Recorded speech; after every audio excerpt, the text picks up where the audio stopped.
আসসালামু আলাইকুম রহমতুল্লাহ। কি অবস্থা, কেমন আছেন সবাই? আজকে অনেকদিন পরে আমি বাসায় আছি। তো ছাদের উপরে আসছি। এই যে দেখেন ছাদের উপরে অবস্থা। ছাদের উপরে আসছি, কাপড় চাপড় শুকাই দিয়েছিলাম সকালবেলা, এই যে কাপড় নিতে আসছি। কিছুক্ষণ আগে মাত্র জোহরে আজান হয়েছে। তো কাপড় চাপড় গুলো নিয়ে আসি, তারপরে নামাজ পড়ে বাইরে যাবো, খাবার টাবার নিয়ে এসে খাওয়া দাওয়া করে দিয়ে রেস্ট করবো। রিজি দেখতেছেন, এটা হচ্ছে আমার পানির টাঙ্কি। যে নিয়ে এত বড় পানির ট্যাঙ্কি, তারপরে পানির সমস্যা, কয়দিন পর পরে পানি থাকে না, এই সমস্যা এই সমস্যা। আর এই যে তার দেখতেছেন একটা, এই তার হয়েছে গিয়া কি ডিভাইস লাগায় রাখছে এর ভিতরে। যাদের ইলেকট্রিক দোকান আছে বা যারা ইলেকট্রিক কাজ করেন এরা অবশ্য জানবেন, এটার ভিতরে লাগানো আছে অটোমেটিক পানি শেষ হয়ে গেলে মোটর চালু হয়ে যায়, আবার টাঙ্কি ফুল হয়ে গেলে আবার মোটর বন্ধ হয়ে যায়। এই হলো এই সুবিধা।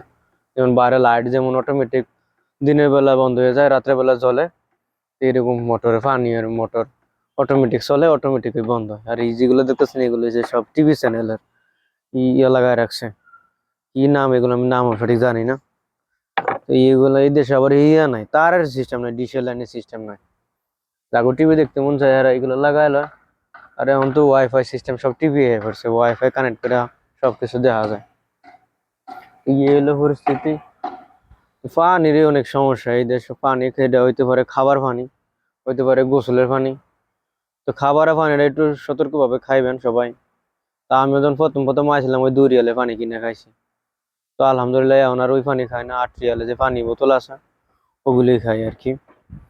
কারণ এই পানিটা যদি আমরা ভালো না হয় তাহলে দেখা যায় আপনার তাড়াতাড়ি অসুস্থ হয়ে যাবে। আমরা তো কষ্ট হলে পানিটা, যে 8 রিয়ালের যে পানিগুলো আছে ওগুলো খাই না, কিনে খাইবেন কি 2 রিয়ালে পানি না খায়। 2 রিয়ালে পানি ফিল্টার করা থাকে না তেমন ভালো করে, বুঝছেন?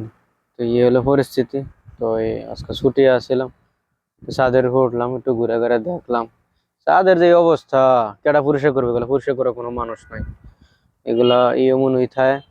আমি এই বিল্ডিং আওয়ার পর দেখতেছি এই অবস্থা। দেখো আমি তো ছাদে উঠে মাঝে মধ্যে ঘুরতাম ঘুরতাম পারি। তো কত বিল্ডিং আছে ছাদে উঠা যায় না। ছাদের সিঁড়ির যেই জায়গা থাকে ওই সিঁড়ির জায়গা তালা মারা থাকে। তো ঠিক আছে, ভালো থাকবেন সবাই। আল্লাহ হাফেজ। দেখি বিকালে যদি মার্কেটও যাই, ঘুরে বেড়ে হ্যাঁ একটু ভিডিও করে দেওয়া মনে আপনার। তো ঠিক আছে, ভালো থাকেন।